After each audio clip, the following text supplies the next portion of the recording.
Fala pessoal, tudo bem com vocês? Hoje nós vamos falar um pouco sobre o Tribunal do Júri e a soberania dos vereditos. O que motivou a tratar sobre esse assunto foi a decisão de ontem, dia 29 de nove de 2020, exarada pela primeira turma do STF, que manteve a absolvição de um sujeito, mesmo tendo ele confessado a prática do crime de tentativa de feminicídio, que aparentemente foi motivado por ciúmes.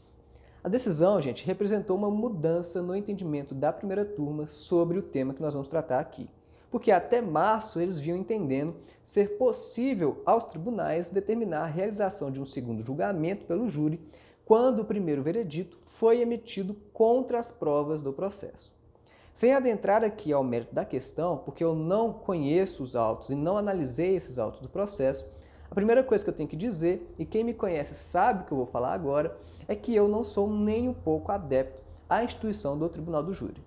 Por mais que o Tribunal do Júri ele seja uma cláusula pétrea lá da Constituição, previsto no artigo 5º, inciso 38, isso não pode ser suficiente para blindá-lo de críticas. Muita gente gosta do Tribunal do Júri e o defende sustentando que ele seria o rito mais democrático entre os ritos existentes. Por quê? Porque ele permite a participação direta de pessoas do povo no julgamento do caso concreto. O que é um argumento favorável para alguns, para outros, como eu, é o que demonstra a fragilidade desse procedimento. Sabe por quê? Porque o cidadão comum, gente, em regra, ele não possui qualquer embasamento técnico jurídico, né? E isso, ao meu ver, para o julgamento de casos graves, né, como os crimes dolosos contra a vida, é bastante perigoso. Além disso, pessoal, na linha do que expõe Auri Lopes Júnior, o conceito de democracia é muito mais complexo do que essa simples dimensão formal representativa. O seu maior valor não deve estar nessa mera participação do cidadão, mas na dimensão substancial, que valoriza o indivíduo na relação dele com o Estado e com outros indivíduos, o que, ao meu sentir, não ocorre no Tribunal do Júri, e eu vou falar o porquê. Primeiro ponto, gente, como já falei, é que os jurados não possuem qualquer conhecimento técnico, e em razão disso, são muito mais suscetíveis a pressões psicológicas, pressões políticas e até mesmo midiáticas do que o próprio juízo togado. Segundo, no Tribunal do Júri, como todos sabem, vigora o modelo absolutamente ultrapassado de decisão, que é o da íntima convicção. Mas o que é isso, íntima convicção? Então, no Tribunal do Júri, gente, os jurados, que são 7, não precisam justificar ou mesmo fundamentar o voto deles. Eles podem absolver ou condenar o réu por todo e qualquer motivo. Basta haver maioria de votos em um ou outro sentido.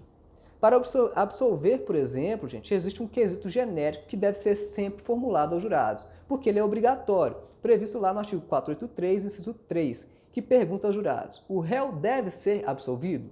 Essa pergunta é formulada após a confirmação da autoria e da materialidade. E a ela, os jurados devem responder apenas com sim ou não. Então, gente, é possível, como aconteceu nesse caso aqui em Minas Gerais, que o jurado, mesmo reconhecendo que o crime existiu e que aquele réu foi o autor desse crime, absolva o sujeito, sem precisar externar qual foi a fundamentação ou mesmo justificativa para essa absolução.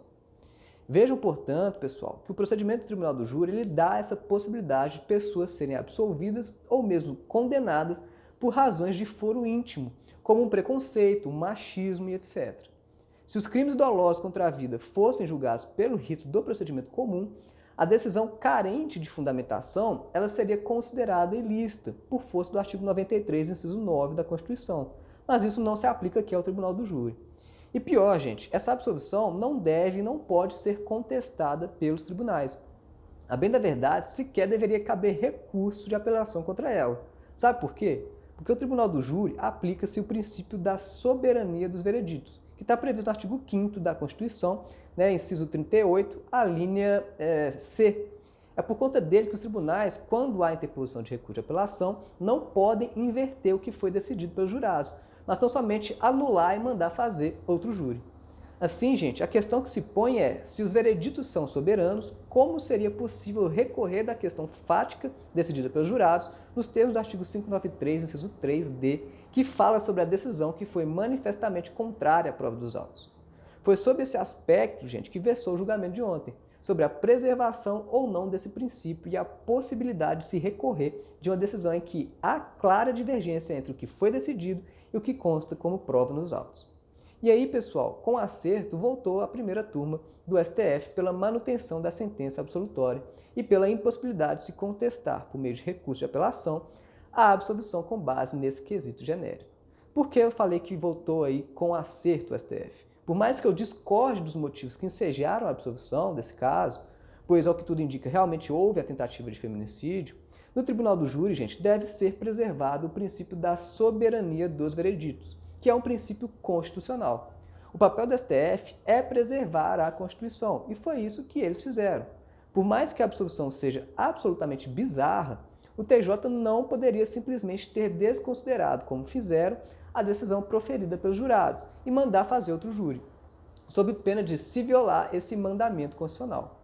Para o ministro Marco Aurélio, a decisão do júri não merecia censura, pois fora calcada na soberania dos vereditos. Sendo assim, a resposta positiva quanto à absolvição do acusado não ficaria condicionada à defesa ou aos elementos probatórios.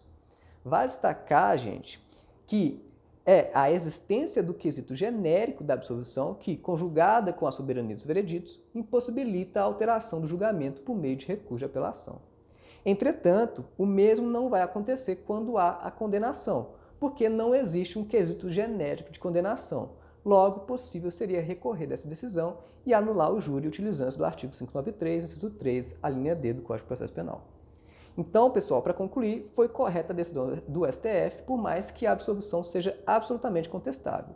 Como já falei para vocês, infelizmente o Tribunal do Júri permite que as pessoas sejam condenadas ou absolvidas a partir de qualquer argumento, e até mesmo desamparado por qualquer prova, o que no aspecto defensivo pode gerar prejuízo, afastando-se o princípio da presunção de inocência in dubio pro réu. E no aspecto acusatório, pode gerar decisões absolutamente injustas, como aparentemente ocorreu nesse caso aqui. Beleza? Então, por hoje é só, espero que vocês tenham gostado e até a próxima.